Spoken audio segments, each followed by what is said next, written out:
Good morning, everyone. Welcome to our channel Current Affair Updated.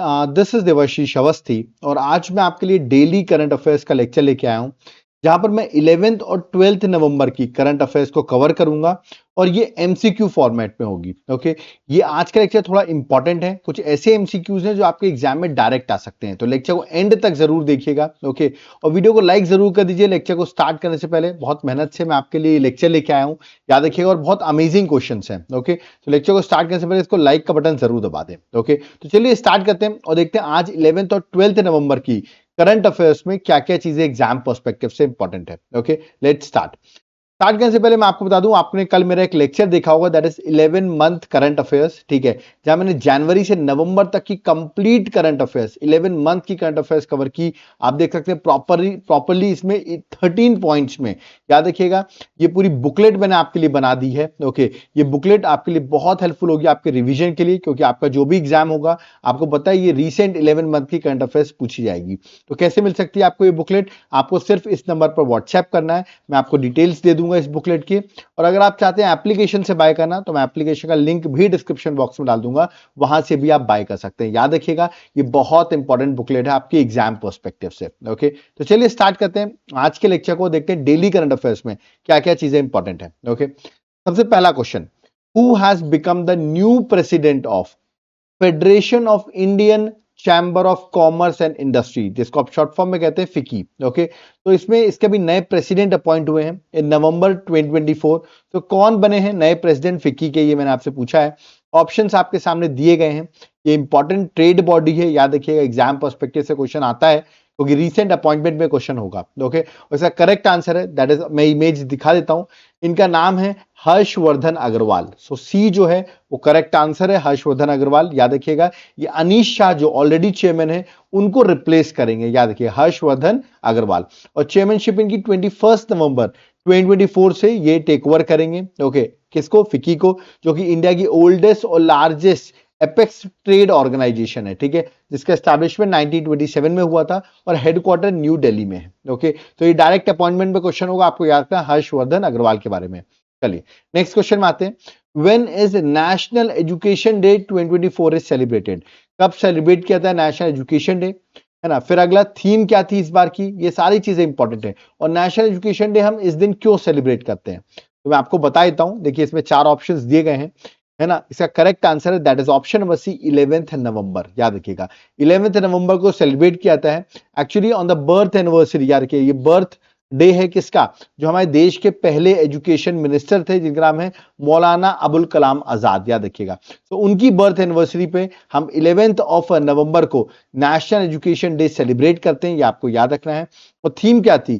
Theme भी देख सकते हैं, लर्निंग फॉर लास्टिंग पीस। याद रखिएगा, तो थीम इस बार की क्या थी? लर्निंग फॉर लास्टिंग पीस इस बार की थीम थी। तो ये दोनों क्वेश्चन इंपॉर्टेंट है, कब सेलिब्रेट करते हैं, थीम क्या थी, और किसके बर्थ एनिवर्सरी पे सेलिब्रेट किया था? मौलाना अबुल कलाम आजाद। ओके, चलिए नेक्स्ट क्वेश्चन में आते हैं, that is question number 3rd।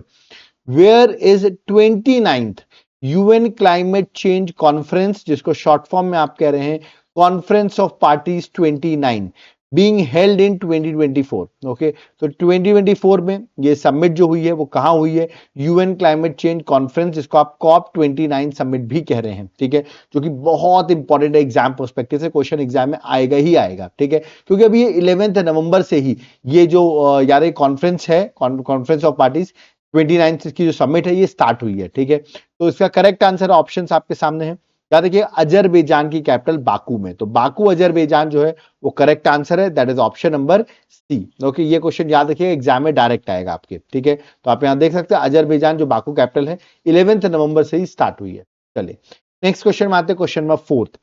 Where is 8th international ancient art festival 2024 organise? Okay, 8th international ancient art festival कहां ऑर्गेनाइज किया गया, ये मैंने आपसे पूछा हुआ है। ठीक है, ऑप्शंस आपके सामने, देखिए मैंने आपको पहले ही बताया, जब आप कंफ्यूज हो क्या हो सकता है, ऑप्शन दिल्ली दिख रहे हो तो आप दिल्ली लगा सकते हैं आंसर। तो डी जो है वो correct answer, that is new Delhi. ठीक है, न्यू दिल्ली में कहां पे हुआ है? याद रखिएगा, Indira Gandhi national centre for arts. ठीक है, यहां पर याद रखिएगा, ये जो आपका देख सकते हैं पीछे लिखा भी हुआ है, Indira Gandhi national centre for arts. ठीक है, जो मिनिस्ट्री ऑफ कल्चर के अंदर आता है। ठीक है, तो यहां पर international ancient art festival 2024 8th edition का सेलिब्रेट किया गया। इसमें कोलैबोरेशन था रेज ऑफ विजडम सोसाइटी का और साथ साथ में मिनिस्ट्री ऑफ कल्चर का भी सपोर्ट था। ठीक है, तो ये आपको याद रखना with government of India. Okay, तो मिनिस्ट्री ऑफ कल्चर का सपोर्ट था, रेज ऑफ विजडम सोसाइटी का सपोर्ट था। ठीक है, तो ये एग्जाम के लिए याद रखिए, न्यू दिल्ली में ये अभी recently 8th international ancient art festival हुआ है। ओके, चलिए नेक्स्ट क्वेश्चन नंबर 5 में आते हैं। Which country tourism department has appointed actor Sonu Sood? आपने सोनू सूद को सुना होगा या देखा होगा, बहुत सी मूवीज में देखा होगा। अभी ये ब्रांड एम्बेसडर अपॉइंट हुए हैं फॉर द टूरिज्म। किस कंट्री ने इनको अपना ब्रांड एम्बेसडर अपॉइंट किया फॉर द टूरिज्म? ठीक है, मैं इमेज दिखा देता हूं, शायद इमेज देख के आप गेस कर सके कौन सी कंट्री के हो सकते हैं। ये नेपाल, श्रीलंका के तो नहीं दिख रहे हैं, ठीक है, बांग्लादेश के भी नहीं दिख रहे हैं, थाईलैंड और नेपाल ये लग रहा है। इसका करेक्ट आंसर है ऑप्शन नंबर सी, थाईलैंड। याद रखिएगा, तो थाईलैंड की टूरिज्म को प्रमोट करेंगे कौन? सोनू सूद। ओके, अब आपको मुझे कमेंट बॉक्स में क्या बताना है, थाईलैंड की जो भी पीएम है वो यंगेस्ट पीएम बनी है थाईलैंड की। ठीक है, आप मुझे बताइए जो थाईलैंड की पीएम है, यंगेस्ट पीएम, उनका नेम क्या है? ठीक है, उनका नेम आप मुझे कमेंट बॉक्स में मेंशन करके बताएंगे, the PM of Thailand. Okay, तो यहां पे करेक्ट आंसर है that is option number C. Okay, चलिए नेक्स्ट क्वेश्चन में आते हैं, question number 6। When is World Quality Week 2024 is celebrated? ठीक है, तो वर्ल्ड क्वालिटी वीक की मैं बात कर रहा हूं, किस वीक सेलिब्रेट किया था, ये क्वेश्चन है आपसे। ठीक है, ऑप्शंस आपके सामने दिए गए हैं। ठीक है, इसके बारे में आपको इसकी थीम भी बताऊंगा। इसको सेलिब्रेट करते हैं, सबसे पहले आप इसका आंसर देखिए, इसको सेलिब्रेट कब करते हैं? That is 11th to 15th नवंबर। मतलब अगेन आज से स्टार्ट हुआ है, मतलब कल से 11th नवंबर से स्टार्ट हुआ है और 15th नवंबर तक रहेगा वर्ल्ड क्वालिटी वीक। ओके, जो ग्लोबली सेलिब्रेट किया था 11th नवंबर से 15th नवंबर, इसको ऑर्गेनाइज करता है चार्टेड क्वालिटी इंस्टीट्यूट। याद रखिएगा, चार्टेड क्वालिटी इंस्टीट्यूट जो है वो इसको ऑर्गेनाइज करता है। बता दूं, ये इंस्टीट्यूट जो है 1919 में स्टैब्लिश हुआ था, जिसका हेडक्वार्टर लंदन में है। कहां पर है? लंदन, यूके में इसका हेडक्वार्टर है। ठीक है, और इसका एम क्या है इस वर्ल्ड क्वालिटी वीक का? कि हमें क्वालिटी मैनेजमेंट करना चाहिए हर फील्ड में, चाहे मैन्युफैक्चरिंग हो, हेल्थ केयर हो, एजुकेशन, इंफॉर्मेशन टेक्नोलॉजी। तो क्वालिटी मैनेजमेंट हमको उस पर रोल देना चाहिए, उसको हाईलाइट करना चाहिए। ओके, तो ये इसलिए हम वर्ल्ड क्वालिटी वीक जो है सेलिब्रेट करते हैं। इस बार की थीम भी देख लीजिए, quality from compliance to performance. याद रखिए, quality from compliance to performance जो है इस बार की थीम थी। ठीक है, चलिए नेक्स्ट क्वेश्चन में आते हैं, दैट इज क्वेश्चन नंबर 7। ये 7th क्वेश्चन क्या है ये मैं आपको बताता हूं। Where has the world highest, याद रखिएगा, एंड्रो माउंटेन बाइकिंग रेस। याद रखिएगा, एंड्रो माउंटेन बाइकिंग रेस है जिसका नाम है मोंडूरो 4.0। ये कहां से स्टार्ट की गई है? ये वन ऑफ द डिफिकल्ट, मैं बता दूं, ये बाइक रेसिंग है। याद रखिएगा, ये बहुत one of the difficult mountain bike racing है। तो ये कहां पर अभी रिसेंटली हुई है? ऑप्शंस आपके सामने है। द करेक्ट आंसर है दैट इज तवांग, अरुणाचल प्रदेश। याद रखिएगा, डी जो है वो करेक्ट आंसर है, दैट इज तवांग, अरुणाचल प्रदेश। इसके बारे में बात करो तो वर्ल्ड की highest Andrew mountain biking competition, जिसको आप मोंड्रू 4.0 कह रहे हैं, तवांग से स्टार्ट हुई। यहाँ पर तवांग साइकिलिंग एसोसिएशन ने कोलैबोरेट किया है डिपार्टमेंट ऑफ टूरिज्म, जो गवर्नमेंट ऑफ अरुणाचल प्रदेश के अंदर आता है, उसके साथ कोलैबोरेट करके, याद रखिएगा, ये इवेंट हो रहा है। तो याद रखिए, वन ऑफ द डिफिकल्ट, आप कह सकते हैं टफेस्ट रेस है इन द वर्ल्ड में। ओके, चलिए नेक्स्ट क्वेश्चन में आते हैं, question number 8। In which city of Bihar, ठीक है, women's Asian hockey champion trophy 2024। याद रखिएगा, इस बार की एशियन हॉकी चैंपियंस ट्रॉफी जो वुमेन्स की है वो इंडिया में हो रही है। और इंडिया में कहां हो रही है? बिहार में। और ये 11th नवंबर से स्टार्ट हुई है। तो मैंने पूछा आपसे कि बिहार में ये कहां हो रही है। ठीक है, अगेन बिहार में कहां हो रही है, ये कंफ्यूजिंग क्वेश्चन हो सकता है। राजगीर ऑप्शन, ऐसे करके ऑप्शन दिए गए। ठीक है, इसका correct answer option number Rajgir में हो रही है। याद रखिएगा, तो वुमेन का इस बार एशियन हॉकी चैंपियनशिप ट्रॉफी जो है वो हो रही है राजगीर में। ओके, तो ये एग्जाम के लिए इंपॉर्टेंट होगा, ये आपसे पूछा सकता है। ठीक है, 11th नवंबर से लेकर 20th नवंबर तक चलेगा। अब देखते हैं इस चैंपियनशिप को कौन जीतता है। ठीक है, जबकि जो मेंस का एशियन हॉकी चैंपियनशिप हुई थी वो चाइना में हुई थी। ठीक है, बट जो वुमेन्स की है वो इंडिया में हो रही है। ठीक है, तो ये आपको याद रखना। और देख सकते हैं 6 कंट्रीज पार्टिसिपेट कर रही है, एक तो इंडिया हो गई और रेस्ट 5 कंट्रीज में चाइना है, जापान है, मलेशिया है, कोरिया है, साउथ कोरिया और थाईलैंड। याद रखिएगा, इतनी कंट्रीज जो है उन्होंने पार्टिसिपेट किया है। ओके, चलिए नेक्स्ट क्वेश्चन में आते हैं, question number 9। The government of which country has decided to end the fast track study visa program in November 2024। तो ये प्रोग्राम जो था, fast track study visa program जो था, इसको खत्म कर दिया है। इससे इंडियंस को अब दिक्कत होगी। ठीक है, मैं आपको इसके बारे में समझाता भी हूं। पहले किसने किया है, किस गवर्नमेंट ने किया है? अब इंडिया के रिलेशंस किसके साथ खराब चल रहे हैं? वो है कनाडा। तो ऑफ कोर्स कनाडा ने इवेंट किया है। याद रखिएगा, करेक्ट आंसर ऑप्शन में बी है, कनाडा। ठीक है, तो in the surprising move Canadian government ने क्या अनाउंस किया है? डिसकंटिन्यू कर दिया student direct stream visa programme. ठीक है, इस प्रोग्राम के अंदर याद रखिए इसको 2018 में इस प्रोग्राम को लॉन्च किया गया था। ठीक है ना, तो इसको लॉन्च किया गया था 2018 में आपका student direct stream visa programme को। ठीक है, और इस प्रोग्राम के अंदर यार कि थाउजेंड्स ऑफ एप्लीकेंट जो है उनको स्टडी परमिट्स मिल जाता था with in a few weeks, मतलब बहुत कम टाइम पे आपको इजीली स्टडी परमिट्स मिल जाता था। बट अब ये हटा दिया गया है, तो अब वहां पर स्टडी परमिट लेना बहुत डिफिकल्ट हो जाएगा, बहुत सा डॉक्यूमेंटेशन होगा। अब ये जिस तरह कनाडा और इंडिया के रिलेशंस खराब चल रहे हैं, ठीक है, उसको देखते ही ये लग रहा है कनाडा गवर्नमेंट ने स्टेप लिया है। आप मुझे बताइए कनाडा के पीएम का नाम क्या है? Who is presently the prime minister of Canada? Okay, चलिए नेक्स्ट क्वेश्चन में आते हैं, question number 10th। In November 2024 the great practitioner of Indian classical music, जिनका नाम है Pandit Ram Narayan, okay, recently the age of 96 इनकी डेथ हो जाती है। मैंने पूछा है किस म्यूजिकल इंस्ट्रूमेंट से रिलेटेड थे पंडित राम नारायण? ओके, एक ग्रेट इंडियन क्लासिकल म्यूजिक है। ठीक है, तो आप ऑप्शन देख सकते हो, ऑप्शन आपके सामने दिया गया है, बट यहां पर आप देख सकते हैं उन्होंने हाथ में क्या लिया हुआ है। यस, इट इज सारंगी। तो सारंगी प्लेयर थे, याद रखिए सी जो है करेक्ट आंसर है। पंडित राम नारायण, याद रखिए इनकी डेथ हो गई, सारंगी प्लेयर थे। ठीक है, तो एग्जाम के लिए आपके लिए इंपॉर्टेंट है। इवन इनको पद्म विभूषण, मतलब जो सेकंड हाईएस्ट सिविलियन ऑनर है, पद्म विभूषण को मिल चुका है 2005 में। ओके, तो ये भी ऑबिटरीज के लिए एक इंपॉर्टेंट क्वेश्चन होगा। ठीक है, नेक्स्ट, इन November 2024 Indian farmer legendary player जिनका नाम है एच.एस. सोधी, ओके, इनकी भी डेथ हो गई at the age of 86। Which sport he was associated? किस स्पोर्ट से ये एसोसिएटेड थे? और याद रखिएगा लेजेंडरी प्लेयर है एच.एस. सोधी। ओके, तो मैंने आपसे पूछा किस स्पोर्ट से रिलेटेड थे, मैं आपको बता देता हूं, देख सकते हैं यहाँ पर इमेज देखिए, आप पहचान सकते हैं। यस, पोलो, याद रखिएगा। तो एच.एस. सोधी सेलिब्रेटेड पोलो प्लेयर जो थे, उनकी डेथ हो गई है। तो ये भी पूछ सकते हैं किस स्पोर्ट से रिलेटेड थे। Correct answer option number C, that is polo. Okay, चलिए नेक्स्ट क्वेश्चन नंबर 12th में आते हैं। When is world immunisation day celebrated? World immunisation day हम कब सेलिब्रेट करते हैं? ये मैंने आपसे डायरेक्ट क्वेश्चन पूछा हुआ है। करेक्ट आंसर है 10th नवंबर को वर्ल्ड इम्यूनाइजेशन जो डे जो है वो सेलिब्रेट किया जाता है। That is option number B. Okay, अब आप सोचोगे सर सेलिब्रेट तो करते हैं, बट इस बार की थीम क्या थी? तो इस बार की जो थीम थी वो थी वैक्सीन फॉर ऑल। याद रखिएगा, वर्ल्ड इम्यूनाइजेशन की थीम थी वैक्सीन फॉर ऑल। ओके, चलिए नेक्स्ट क्वेश्चन में आते हैं, क्वेश्चन नंबर 13th। ओके, अभी मैं बात करता हूं जस्टिस संजीव खन्ना के, जो अभी आपको पता होगा 51st चीफ जस्टिस बन गए हैं। इनको ओथ जो है हमारे देश की प्रेसिडेंट द्रौपदी मुर्मू जी ने दिलवा दी है। ओके, अभी राष्ट्रपति भवन में, याद रखिएगा, अब इन्होंने ओथ ले ली है। ओके, अब he assume the office after the retirement of D Y. Chandrachud के रिटायरमेंट के बाद, याद रखिएगा, अब ये जो है संजीव खन्ना जो है वो 51st चीफ जस्टिस बन गए हैं।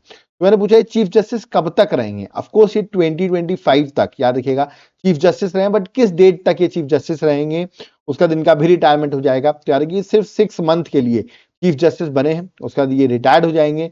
तो ये जो है 13th मई 2025 तक चीफ जस्टिस है। तो करेक्ट आंसर ऑप्शन बी है, that is 13th May. Only for 6 month ही has been appointed as 51st chief justice of India. ठीक है, तो आपको याद रखना है। सुप्रीम कोर्ट की बात करो, सुप्रीम कोर्ट 26 जन 1950 में स्टैब्लिश हुआ था, जिसका आपको पता है सुप्रीम कोर्ट की बेंच कहां पर है, that is at New Delhi, है ना। और पार्ट 5 के अंदर आता है सुप्रीम कोर्ट अंडर आर्टिकल 124 से लेके 147 articles deal with supreme court. Okay, चलिए नेक्स्ट क्वेश्चन में आते हैं, that is question number 14th। Which hockey player has won international hockey federation best male player of the year 2024? In November 2024 में जो award दिया गया है उसमें best male player of the year 2024 कौन बने हैं? देखिए इस बार जो अवार्ड्स दिए गए हैं उसमें 2 ही इंडियंस को अवार्ड मिले हैं। ठीक है, एक तो मिला है best male player of the year award. ठीक है, ये किसको मिला है? जो इंडियन टीम के हॉकी के कैप्टन है, इनका नाम है, याद रखिएगा, हरमनप्रीत सिंह। ठीक है, तो हरमनप्रीत सिंह को best male player of the year award दिया गया है। ठीक है, और अगर मैं बात करूं आपसे, दैट इज इंटरनेशनल, याद रखिएगा आपको, दैट इज ये अवार्ड जो हुआ है, ये हुआ है कहां पर? मस्कट, जो ओमान की कैपिटल है, वहां पर ये अवार्ड शो हुआ। ठीक है, मैं आपको अवार्ड की लिस्ट भी दिखा देता हूं। देखिए इसमें से 2 ही अवार्ड हमको मिले हैं, men's player of the year Harmanpreet Singh India से, और mains goalkeeper of the year जो अब रिटायर्ड हो चुके हैं पी.आर. श्रीजेश। ओके, यही 2 देखिए बस इंडिया के, बाकी कोई भी अवार्ड इंडिया को नहीं मिला है, इसलिए मैं कह रहा हूं सिर्फ ये दोनों याद रखना आपको। ठीक है, चलिए नेक्स्ट क्वेश्चन में आते हैं, question 15th, very important question. Question क्या है? Which brand has been launched in November 2024 to promote the product of socially marginalised artisans? याद रखिएगा, जो सोशली मार्जिनलाइज आर्टिसंस हैं उनको प्रमोट करने के लिए नवंबर 2024 में कोई ब्रांड लॉन्च किया गया है। वो क्या है देखिए, वो मैं आपको बता दूं ब्रांड है क्या। इसका करेक्ट आंसर है टुलिप ब्रांड। याद रखिए, टुलिप ब्रांड जो है वो लॉन्च किया गया है, जो कि एक ई मार्केट प्लेस है। अब आप कहेंगे ये है क्या, चलिए मैं एक्सप्लेन करता हूं। पहले टुलिप ब्रांड का जो है उसका फुल फॉर्म बताता हूं। टुलिप का फुल फॉर्म है traditional artisans upliftment livelihood programme, ये इसका फुल फॉर्म है। ठीक है, ये एक ई मार्केट प्लेस है, मतलब एक ऑनलाइन प्लेटफॉर्म है जहां पर जो आर्टिसंस है, जो शेड्यूल कास्ट से हैं, ओबीसी से हैं, सैनिटेशन वर्कर्स हैं, पर्सन विद डिसेबिलिटीज हैं, वो सारे अपने प्रोडक्ट्स को इंडिया में और अब्रॉड में बेच सकते हैं बाय दिस, याद रखिएगा, ई मार्केट प्लेस जिसका नाम है तुलीप। ओके, तो ये आपको याद रखना। इसको भी रिसेंटली लॉन्च किया गया। शिल्प समागम मेला 2024 चल रहा है, जो कि 5 नवंबर से लेकर 15 नवंबर तक न्यू दिल्ली में चलेगा। तो वहीं पर इस टुलिप ब्रांड को लॉन्च किया गया है। ओके, तो अगेन एग्जाम के लिए इंपॉर्टेंट क्वेश्चन होगा tulip brand. Okay, next question number 16। Anushka Shankar who was nominated for the 67th Grammy Award is known for playing which musical instrument। देखिए, इनको 67th ग्रैमी अवार्ड के लिए नॉमिनेट किया गया है। ठीक है, अभी इन्होंने अवार्ड जीता तो नहीं है, ये ग्रैमी अवार्ड आपको याद रखना है। इस अवार्ड को म्यूजिक इंडस्ट्री में सबसे बड़ा अवार्ड माना जाता है ये। ठीक है, और यूएस जो कंट्री है वहां पर ये अवार्ड मिलता है, that is Grammy award. Okay, और आपको याद रखना है ये अवार्ड एग्जाम के लिए इंपॉर्टेंट है। ठीक है, तो इसमें नॉमिनेट किया गया। देखिए, रिजल्ट जो इसका अवार्ड का है ना वो फेब 2025 में आएगा, तो बहुत टाइम है कि जीतती है कि नहीं। बट ये किस म्यूजिकल इंस्ट्रूमेंट से रिलेटेड है, तो मैं आपको इमेज दिखा देता हूँ। इमेज देखते ही आप पहचान गए होंगे। यस, ये क्या दिख रहा है आपको, दैट इज सितार। तो सी जो है वो करेक्ट आंसर, सितार से रिलेटेड है ये। ओके, और मैं बता दूं रिकी केज ये भी और अनुष्का शंकर ये दोनों नॉमिनेट हुए हैं 67th ग्रैमी अवार्ड के लिए। ओके, चलिए देखते हैं इनको अवार्ड मिलता है कि नहीं। चलिए next question number 17। Who has been elected as the president of international hockey federation. International hockey federation के प्रेसिडेंट कौन अपॉइंट हुए हैं? ठीक है, एक्चुअली वो री इलेक्ट हुए हैं, पहले भी वही थे, अब भी वापस बन गए वही। उनका नाम है, इमेज दिखाए तो आपको, ये है आपके, याद रखिएगा, तैयाब इकराम। याद रखिए, तैयाब इकराम जो है वो करेक्ट आंसर है, that is option number C. Okay, और इनको री इलेक्ट कर लिया गया है as a president of what, that is international hockey federation, जिसका शॉर्ट फॉर्म है FIH। ठीक है, इंटरनेशनल हॉकी फेडरेशन की अगर बात करूं तो 1924 में, याद रखिएगा, इंटरनेशनल हॉकी फेडरेशन स्टैब्लिश हुआ था। ठीक है, जिसका हेडक्वार्टर पेरिस फ्रांस में है, जहां पर अभी आपको पता होगा ओलंपिक्स और पैरा ओलंपिक्स हुए, वहीं पर इसका हेडक्वार्टर सिचुएटेड है। ओके, तो ये आपको याद रखना। सॉरी, हेडक्वार्टर पेरिस फ्रांस में नहीं है, बाय मिस्टेक मैंने गलत बोल दिया। देखिए, इसका जो हेडक्वार्टर वो है लुजान में, याद रखिएगा। लुजान कहाँ है, दैट इज स्विट्जरलैंड में। ठीक है, तो स्विट्जरलैंड में इसका हेडक्वार्टर है। ठीक है, एक्चुअली पेरिस फ्रांस में फॉर्म हुआ था। ठीक है, इसलिए मैंने आपको जल्दबाजी में बता दिया, बट आपको ये याद नहीं रखना फॉर्म कहाँ हुआ था। इसका हेडक्वार्टर याद रखना, लुजान स्विट्जरलैंड में इसका हेडक्वार्टर सिचुएटेड है। ओके, तो यहां पर जितने भी MCQs थे हमारे 11th और 12th नवंबर के, वो मैंने सारे कवर कर दिए हैं। ठीक है, अब मैं आपको बता दूं, देखिए मेरी एक बुकलेट आप देखिए, कौन सी बुकलेट दिख रही है आपको, 11 मंथ करंट अफेयर्स, और यहां पर आप देखेंगे जनवरी से नवंबर तक की आपको MCQ फॉर्मेट में बुकलेट मिल जाएगी। ठीक है, देखिए यहाँ पर MCQ फॉर्मेट में बुकलेट है, एक्सप्लेनेशन दिया हुआ है, टोटली अपडेटेड बुकलेट है, आप देख सकते हैं टोटली अपडेटेड बुकलेट है। ये बुकलेट में एक्सप्लेनेशन भी दिया हुआ है, आप देख सकते हैं। ठीक है, पीछे चल रहा हूं, ये एक्सप्लेनेशन भी दिया हुआ है, और ये बुकलेट में डायग्राम्स भी दिए गए हैं। तो ये बुकलेट कैसे मिल सकती है आपको, MCQ प्रैक्टिस करिए, करीबन 2000 से ज्यादा MCQs आपको 11 मंथ के मिल जाएंगे। कैसे मिलेगी, इस नंबर पर आप व्हाट्सएप करिए, आपको मैं डिटेल्स प्रोवाइड कर दूंगा, और आप चाहें तो एप्लीकेशन से भी बाय कर सकते हैं, उसका लिंक डिस्क्रिप्शन बॉक्स में हम मेंशन कर देंगे। ठीक है, अब आप कहेंगे सर MCQ से हम याद कैसे करेंगे, तो उसके लिए पहले मैंने आपको एक 11 मंथ करंट अफेयर्स की बुकलेट देता हूं, दैट इज जनवरी से नवंबर तक की, ये डिटेल बुकलेट है। अब आप देखिए, डिफेंस, सबमिट, सब चीजें यहाँ पे डिटेल में आपको मिलेगी। तो पहले इस बुकलेट को आप पढ़ लो। ठीक है, उसके बाद वो MCQ आप सॉल्व कर लो। ठीक है, ये बुकलेट भी कैसे मिलेगी, सेम इसी नंबर पे आपको व्हाट्सएप करना पड़ेगा। ठीक है, या तो आप एप्लीकेशन से भी बाय कर सकते हैं। आप कहेंगे सर इसका सैंपल दिखाइए, तो ये देखिए मैंने आपको इसका सैंपल लगा रखा है। ठीक है, तो ये सैंपल है, पॉइंट फ्रेम में पूरी बुकलेट बना रखी है ना, जो इजी टू गो थ्रू होगा, आप इजिली गो थ्रू कर सकते हैं अपने एग्जाम से पहले। लेट मत करो, अभी ऑफर चल रहा है, और बेस्ट अपॉर्चुनिटी है कि आप व्हाट्सएप पे मैसेज करके तुरंत इस बुकलेट को बाय कर सकते हैं। ठीक है, और या तो आप एप्लीकेशन से भी बाय कर सकते हैं। इसके बाद अदर बेनिफिट्स क्या मिलेंगे, अभी आपने मेरा डेली करंट अफेयर्स का लेक्चर देखा, इसकी PDF आपको मिलेगी। ठीक है, आप मेरा वीकली करंट अफेयर्स देखते होंगे, उसकी PDF आपको मिलेगी। टॉपिक वाइज जो हमारी करंट अफेयर्स आती है उसकी PDF आपको मिलेगी। स्टैटिक जीके की हमारी सीरीज चल रही है, उसकी PDF आपको मिलेगी। मंथली करंट अफेयर्स की PDF मिलेगी। मतलब ये सारी कंपाइलेशंस आपको मिलेंगे, और इवन सिर्फ अभी तक के नहीं, फ्यूचर के भी जो रहेंगे ना वो भी इंक्लूडेड है, मतलब आप कह सकते हैं दिसंबर, है ना, 2025 में जनवरी, फेब, मार्च, ये सब की करंट अफेयर्स आपको मिलती रहेगी। मतलब वन टाइम पेमेंट है और लाइफ टाइम आपको बेनिफिट उठाना है, ठीक है। तो ये सारी चीजें आपको मिल जाएंगी, आपको सिर्फ व्हाट्सएप पे मैसेज करना है या तो आप एप्लीकेशन से भी बाय कर सकते हैं। एप्लीकेशन का नाम है देवाशीष क्लासेस। तो अगर आप एप्लीकेशन डाउनलोड करो देवाशीष क्लासेस, ठीक है, तो मैं आपसे रिक्वेस्ट करूंगा वहां पर आप एक बार चले जाना।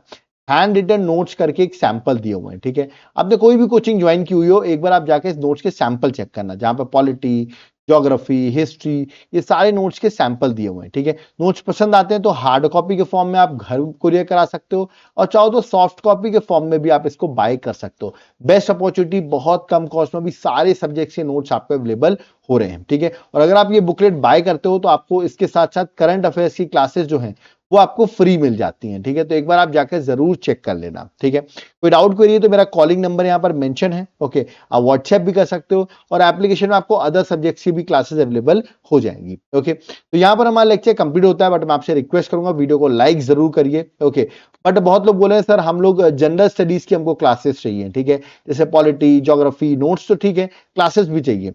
तो आपके लिए मैंने जनरल स्टडीज की क्लासेस बना रखी हैं एप्लीकेशन में। आप एप्लीकेशन डाउनलोड करो देवाशीष क्लासेस, वहां पर आपको पॉलिटी, ज्योग्राफी सब की आपको प्रॉपर जनरल स्टडीज की क्लासेस मिल जाएंगी। आप उसको भी बाय कर सकते हैं, अभी उसमें भी 40% फ्लैट ऑफ चल रहा है, ठीक है। तो तुरंत आप बाय करिए, लेट मत करिए। कोई डाउट क्वेरी है, कमेंट बॉक्स ओपन, आप कमेंट कर सकते हैं, पर इस वीडियो को शेयर जरूर करिए करिए। देखिए मैं आपके लिए बड़ी मेहनत से इनिशिएटिव्स लाता रहता हूं, और भी अच्छे इनिशिएटिव्स आगे आएंगे, बट उसके लिए आप वीडियो को हमारे शेयर जरूर किया करिए, और कमेंट बॉक्स में जरूर कमेंट करके बताइए आपको लेक्चर कैसा लगा, और वीडियो को लाइक का बटन जरूर दबा दें, ओके। और चैनल को सब्सक्राइब नहीं किया है तो सब्सक्राइब करके रखो भाई, आगे की आपको नोटिफिकेशंस कैसे मिलेंगी, ओके। कोई डाउट क्वेरी है, कमेंट बॉक्स ओपन है, वहां पर कमेंट कर सकते हैं। अब हमें यहाँ पर चलना होगा, okay. So thank you everyone, जय हिंद, जय भारत, जय जगन्नाथ।